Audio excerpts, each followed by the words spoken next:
Ya, baik, selamat pagi siswa-siswiku yang pastinya sedang berbahagia ya meskipun di masa pandemi ini. Baik, kita akan lanjutkan kembali pembahasan tentang sejarah wajib. Kita masih akan membahas tentang kehidupan bangsa Indonesia atau masyarakat di Nusantara pada masa kekuasaan kerajaan Islam. Nah, kalau minggu lalu kita udah belajar tentang Aceh dan juga tentang Samudra Pasai, kali ini kita akan pindah sedikit ke Pulau Jawa ya.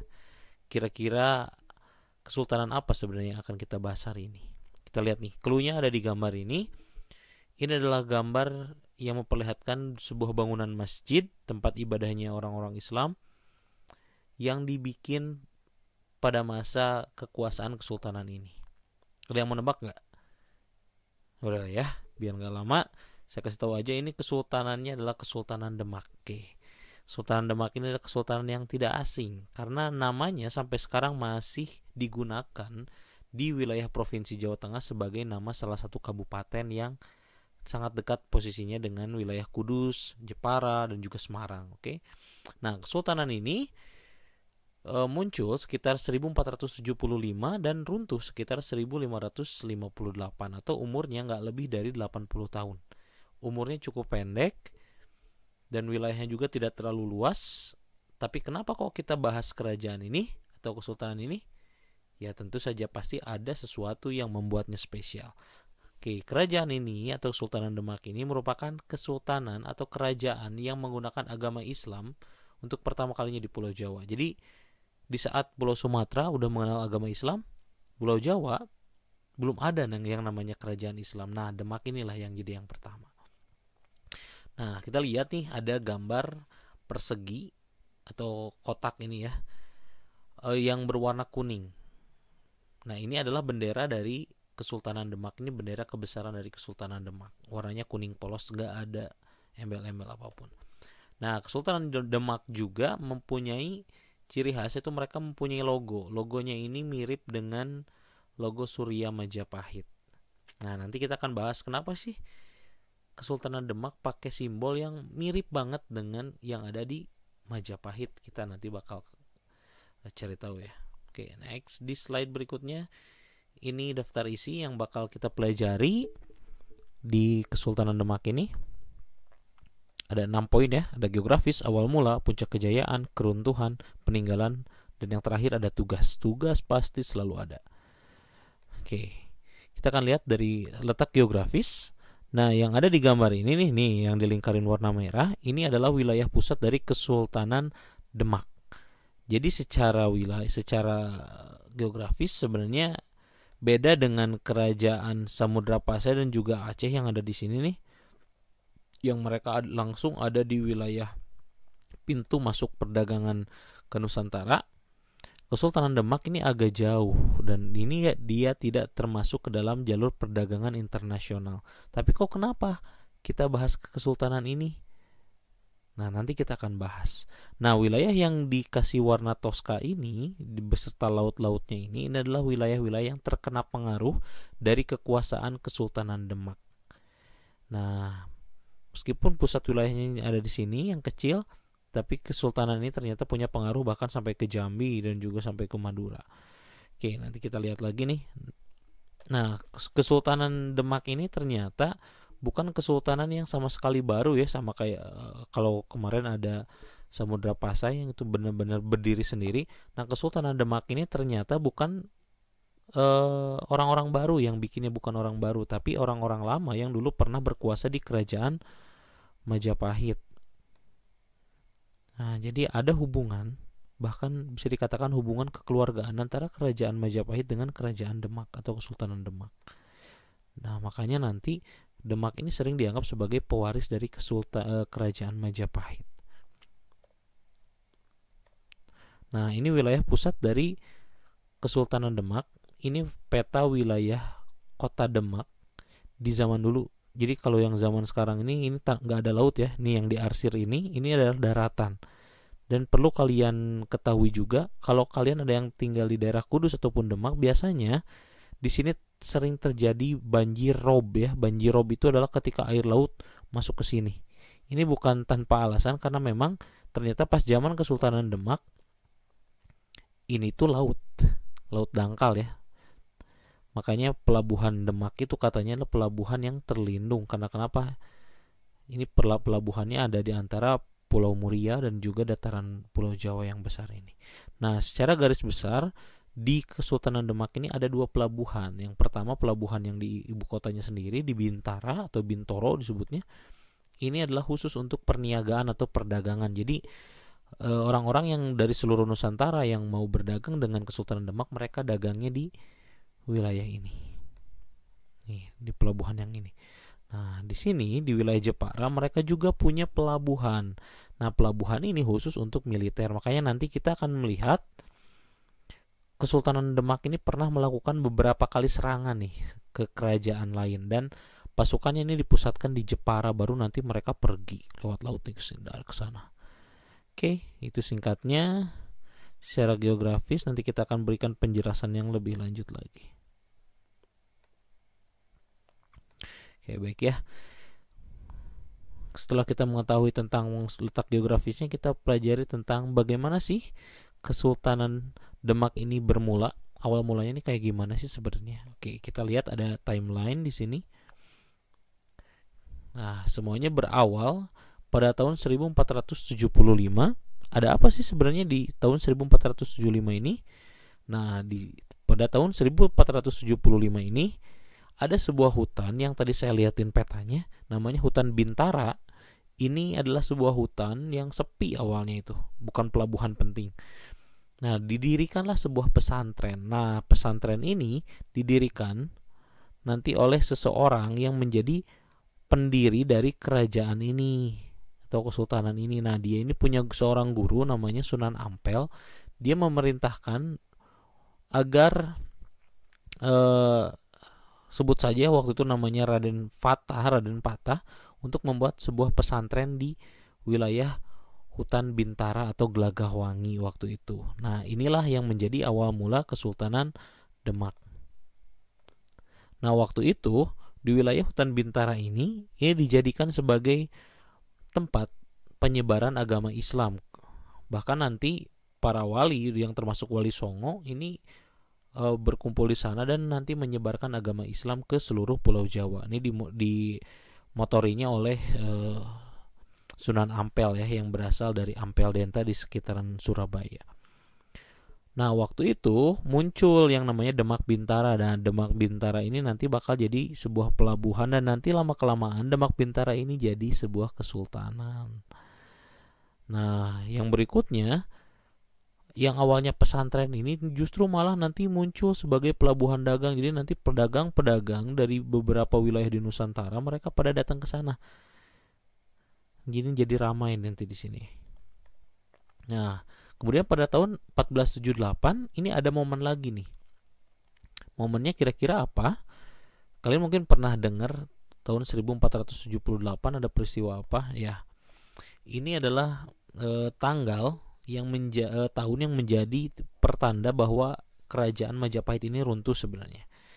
Ini ditandai dengan adanya serangan dari Girindra Wardana ke raja terakhir Majapahit yang namanya Brawijaya V. Nah, hubungannya apa sih sebenarnya antara keruntuhan Majapahit dengan munculnya Kesultanan Demak ini? Nah, ketika setelah 1478 di Majapahit ini terus terjadi yang namanya perang saudara. Nah, maksudnya perang saudara ini jadi nanti di Majapahit muncul beberapa faksi atau beberapa kubu yang mereka ini saling bersaing pengen menjadi raja dan menjatuhkan yang lainnya. Nah, waktu itu raja yang memerintah namanya Kertabumi, dia disebut sebagai Brawijaya kelima, atau banyak yang mengklaim dia menjadi raja terakhir Majapahit. Dia waktu itu berperang melawan Girindra Wardana, di mana waktu itu Girindra Wardana lah yang menang. Nah, setelah Girindra Wardana menang, dia mengangkat dirinya menjadi Brawijaya ke-6. Nah, namun tak lama kemudian, ini kok jadi 7 sih, Brawijaya ke-6 ya. Tapi tak lama kemudian Girindra ini kemudian berkonflik lagi dengan Rana Wijaya yang mengangkat dirinya jadi Brawijaya ke-7. Jadi di Majapahit waktu itu saling menjatuhkan satu sama lain. Dan ternyata kebetulan Kertabumi atau Brawijaya kelima inilah nanti yang punya hubungan dengan pendiri Kesultanan Demak. Jadi, nah ini pendiri dari Kesultanan Demak nih wajahnya nih. Kalian lihat nih. Nah, nanti muncul seorang tokoh, nah dia yang tadi bikinin pesantren di hutan Bintara di wilayah Demak, namanya Raden Patah, atau dia punya nama lain namanya Jinbun. Kalian mungkin penasaran ya, kenapa kok namanya katanya Raden Patah kok, tapi di sini dia punya alias namanya Jinbun. Kayak Chinese banget gitu ya namanya. Usut ternyata memang Raden Patah ini adalah keturunan dari Putri Champa yang notabene waktu itu wilayahnya dekat sekali dengan Tiongkok atau China. Oke, dia punya julukan namanya Sultan Syah Alam Akbar Al-Fatah. Dia ini memerintah di Kesultanan Demak mulai dari 1455 sampai 1518. Nah, menurut kronik Sampokong, dia ini dikasih namanya Jinbun karena dia adalah seorang putra dari Brawijaya kelima, raja terakhir Majapahit yang menikah. Nanti ya kita akan lihat. Menikahnya dengan siapa nanti kita akan ketahui. Nah, tapi menurut Suma Oriental itu namanya Paterodim, tapi nanti ada persamaan ya, nanti ada seseorang satu lagi yang disebut Paterodim. Nah, Raden Patah ini dia adalah murid dari Sunan Ampel, salah satu Wali Songo. Ini Wali Songo yang lumayan paling senior ya. Dia adalah guru dari Raden Patah. Jadi yang menginspirasi Raden Patah untuk mendirikan sebuah pesantren sampai nanti bikin kesultanan itu adalah Sunan Ampel. Nah, Raden Patah ini adalah putra dari Brawijaya kelima atau raja terakhir dari Kerajaan Majapahit yang menikah waktu itu dengan Siu Banci. Siu Banci ini adalah seorang putri dari Champa atau dari Tiongkok yang waktu itu dihadiahkan kepada Brawijaya V. Tapi ada sesuatu hal yang menyebabkan Siu Banci ini nggak tinggal di istana Majapahit karena waktu itu entah kenapa lah ya. Pokoknya karena raja zaman dulu kan istrinya biasanya banyak. Nah, Siu Banci ini salah satu selir karena dia adalah hadiah dari Raja Champa. Akhirnya Brawijaya V ini memberikan istrinya ini kepada salah seorang bupati atau wilayah yang dikuasai sama Majapahit. Waktu itu dikasih ke Bupati Palembang, namanya Arya Damar. Nah, nanti Arya Damar lah yang membesarkan Raden Patah, sehingga nanti Raden Patah ini dia tahu bahwa ternyata Arya Damar bukanlah ayahnya, sehingga dia nanti pergi ke Pulau Jawa dan akhirnya dia ketemu dengan ayahnya.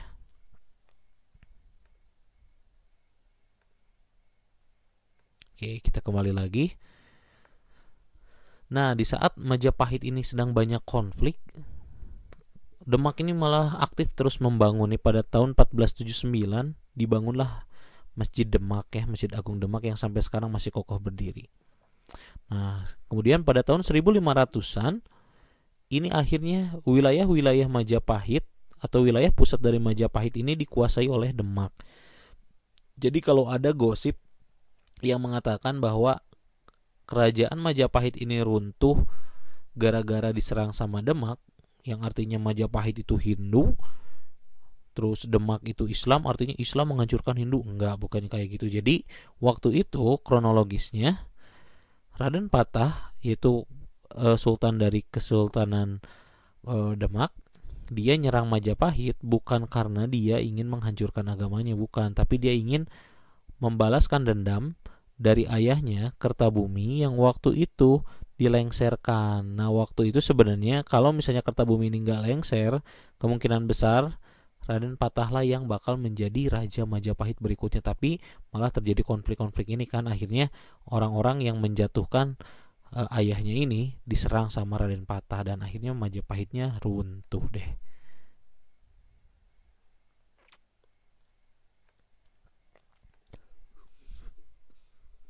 Nah, kita sekarang masuk ke puncak kejayaannya. Jadi Kesultanan Demak ini nggak terlalu panjang ya, sultannya juga nggak terlalu banyak.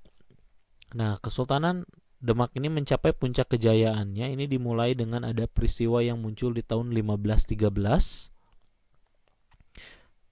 dengan adanya ekspedisi pertama, dan pada tahun 1521 dengan adanya ekspedisi kedua. Nah, kalian pasti penasaran kan maksudnya ekspedisi 1, ekspedisi 2 ini apa?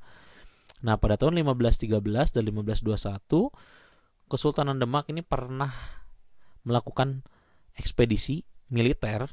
Mereka mengirim pasukan militer ke sebuah kerajaan lain. Nah, masih ingat musuhnya masih sama nih kayak yang Kesultanan Aceh kemarin. Musuhnya adalah Portugis, karena Portugis nih yang ngeganggu perdagangan mereka.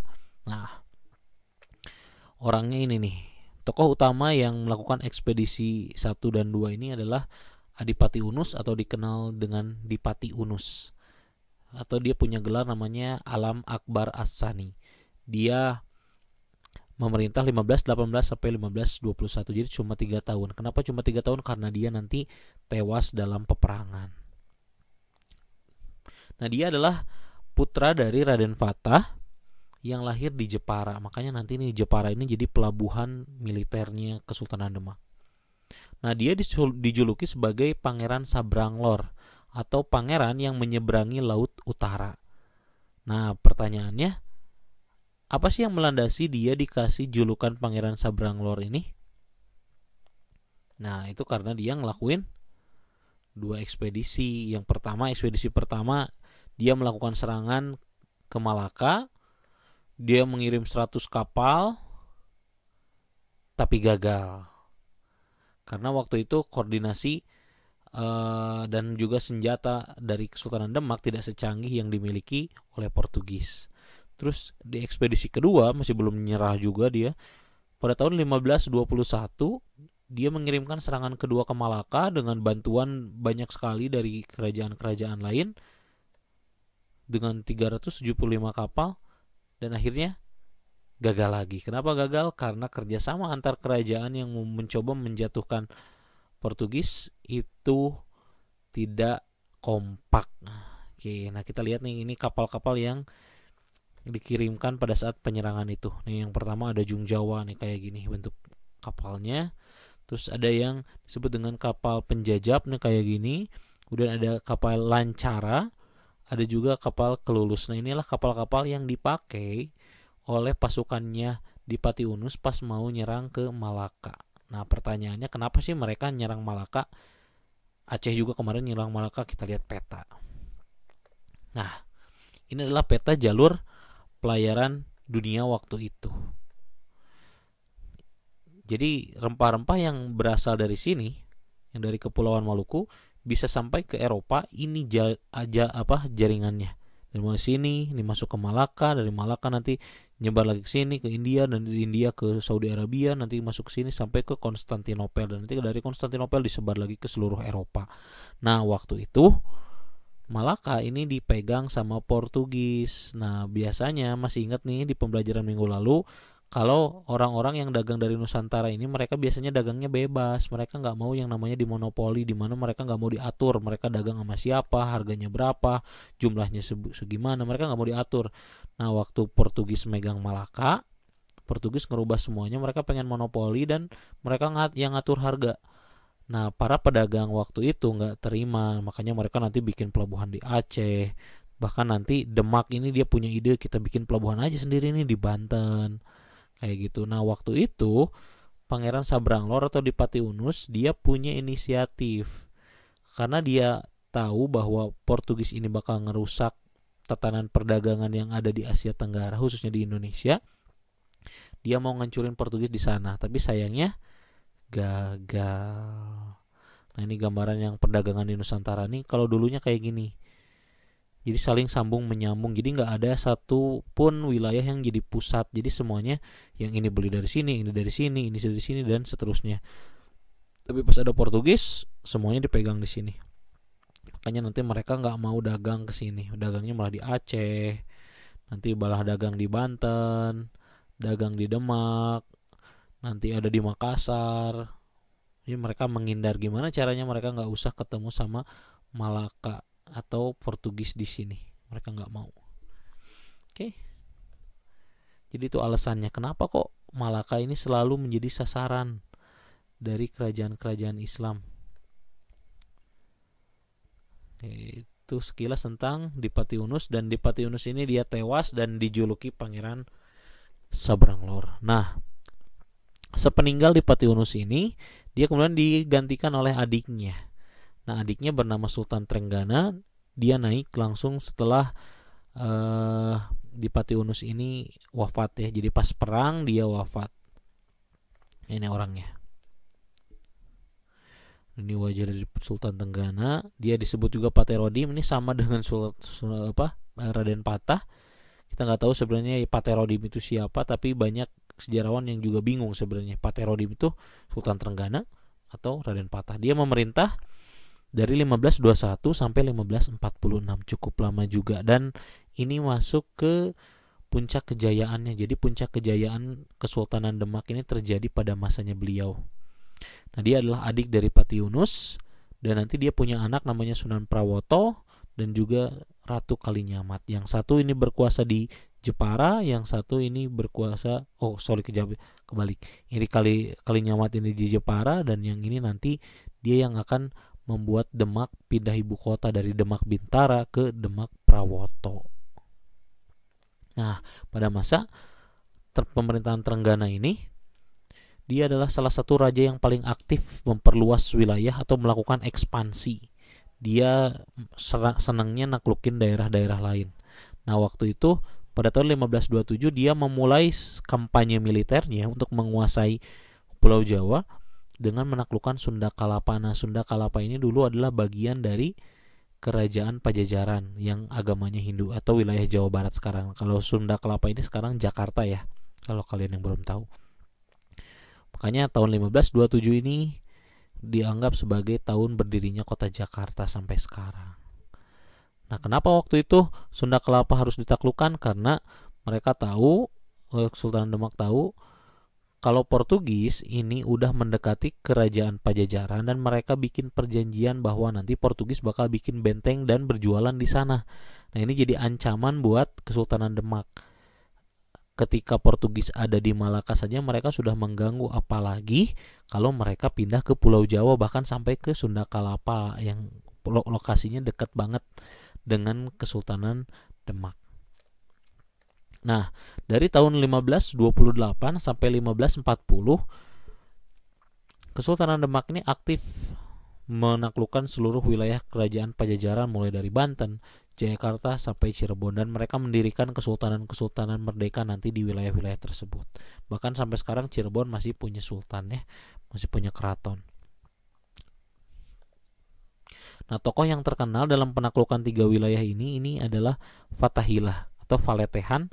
Dia adalah seorang panglima perang yang berasal dari Samudra Pasai yang waktu itu ikut perang dengan Pati Unus. Ketika Pati Unus tewas, dia yang memimpin pasukan. Nah, dialah yang dianggap sebagai pendiri dari kota Jakarta. Makanya di Kota Tua ada Museum Fatahillah. Nah, ini orangnya. Ini pendiri Jakarta. Nama Jakarta juga dia yang bikin dari kata Jaya dan Karta. Jaya itu kemenangan, Karta itu artinya kota. Jadi kota kemenangan. Menang buat siapa? Menang buat Kesultanan Demak waktu itu. Nah, selain aktif menaklukkan wilayah Pajajaran, ternyata Kesultanan Demak juga aktif menaklukkan wilayah-wilayah bekas Majapahit. Jadi waktu itu Majapahit udah lemah banget, konflik di mana-mana, negara-negara bawahan atau wilayah-wilayah bawahannya saling konflik satu sama lain. Nah, ini 1 sampai 7 ini adalah wilayah-wilayah yang ditaklukkan mulai dari 1527 sampai 1545. Dan semuanya bisa ditaklukkan di dalam kekuasaan Kesultanan Demak yang dipimpin oleh Sultan Trenggana. Nah, tapi di saat aktif-aktifnya memperluas wilayah, ternyata yang namanya manusia ya pasti ada ujungnya ya. Nah, akhirnya Sultan Trenggana ini wafat atau meninggal dunia ketika dia menaklukkan wilayah Pasuruan. Jadi dia kalah perang juga. Jadi waktu itu dia ikut perang dan dia terbunuh. Oke, nah wafatnya Sultan Trenggana ini ternyata menjadi cikal bakal bagi keruntuhan Kesultanan Demak. Nah, kita lihat di timeline-nya. Nah, keruntuhan Kesultanan Demak ini sebenarnya udah kelihatan dari mulai 1520-an. Ini pas Dipati Unus nyerang Malaka. Jadi di saat Dipati Unus sedang merencanakan penyerangan ke Malaka, sebenarnya internal dari Kesultanan Demak ini udah rusak. Kenapa rusak? Karena waktu itu ketika Dipati Unus ini wafat dan akhirnya tidak bisa melanjutkan pemerintahannya, di Demak terjadi perselisihan. Jadi waktu itu ada dua kubu. Yang pertama itu adalah kubunya Sultan Trenggana sebagai adik dari Pati Unus, dan Surawiyoto yang waktu itu juga sebenarnya dia adalah orang yang berpengaruh di Demak waktu itu. Nah waktu itu terjadi, jadi sebelum Sultan Trenggana naik tahta sebenarnya dia udah ngalahin dulu Surawiyoto, dan dia dikatakan terbunuh di pinggir sungai. Makanya nanti dia dikenal sebagai Sekar Sedolepen atau Pangeran Sekar yang tewas di pinggir sungai, itu namanya Surawiyoto. Nah ternyata peristiwa terbunuhnya Surawiyoto ini tidak serta-merta membuat pemerintahannya Sultan Trenggana ini aman-aman saja. Ternyata yang namanya sakit hati dan dendam pasti akan ada yang membalaskan, betul nggak? Nah waktu itu Surawiyoto ini tewas dibunuh oleh anak Trenggana namanya Prawoto. Prawoto ini nanti bakal jadi pengganti dari Sultan Trenggana sendiri. Jadi anaknya ikut ngebunuh nih. Nah waktu itu akhirnya pada masa pemerintahannya Sultan Trenggana dari mulai 1521 sampai 1546,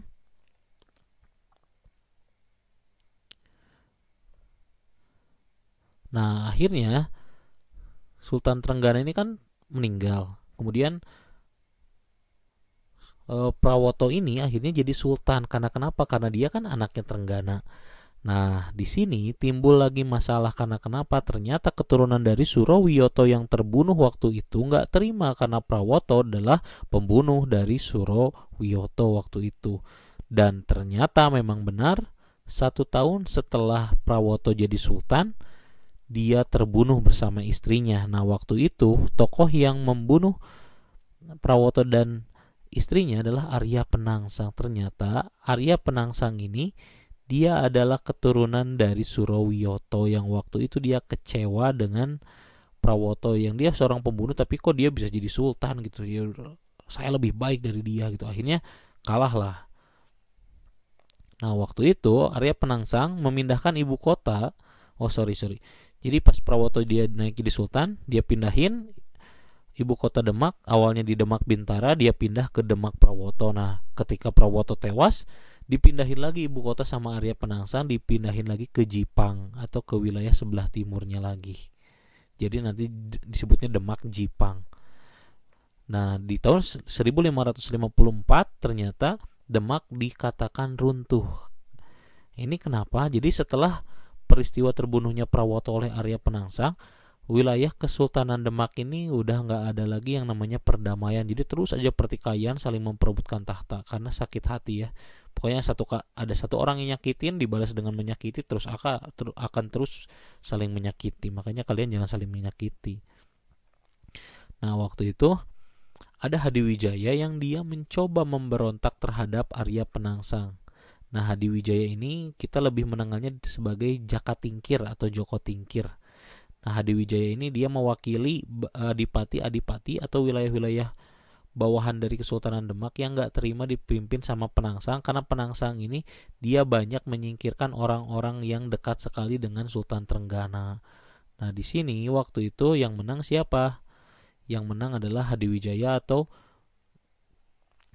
Jaka Tingkir ini sendiri. Dan yang waktu yang ngebunuh Penangsang itu adalah Sutawijaya, anak dari Hadiwijaya. Nah semenjak ini Kesultanan Demak dipindahin lagi ibu kotanya ke Pajang, dan para sejarawan banyak yang menyimpulkan ketika wilayah Demak yang dipindahin lagi ke Pajang, yang artinya lebih ke pedalaman, ini udah bukan Demak lagi. Dan dapat dikatakan 1554 Kesultanan Demak runtuh.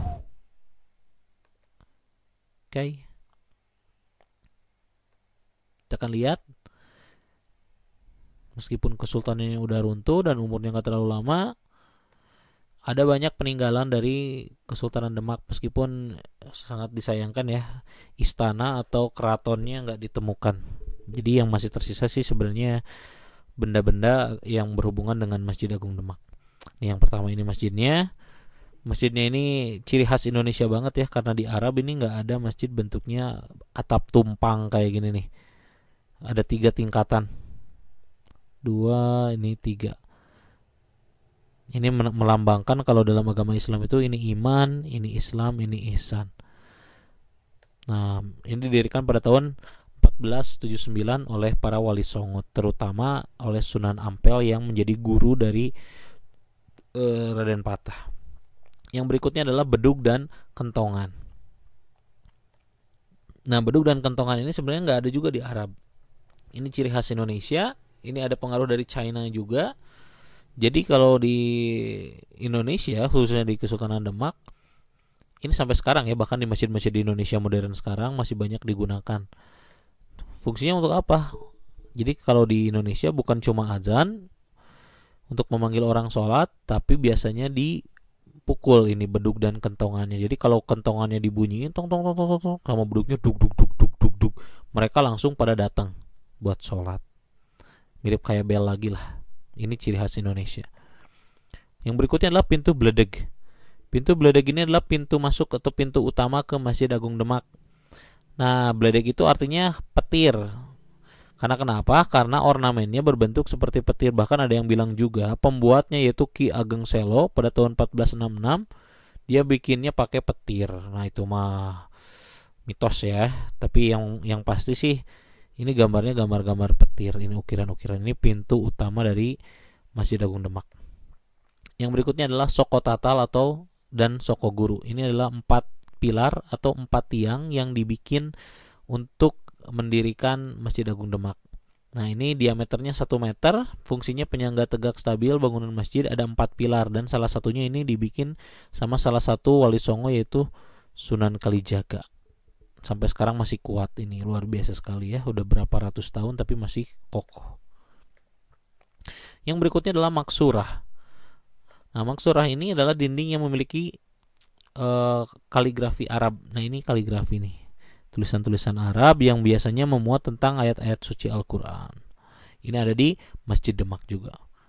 Yang berikutnya adalah piring campa. Nah, ini piring campa, ini piring-piring yang berasal dari campa, dari wilayah Tiongkok. Jadi di Tiongkok itu ada sekelompok masyarakat yang menganut agama Islam waktu itu. Makanya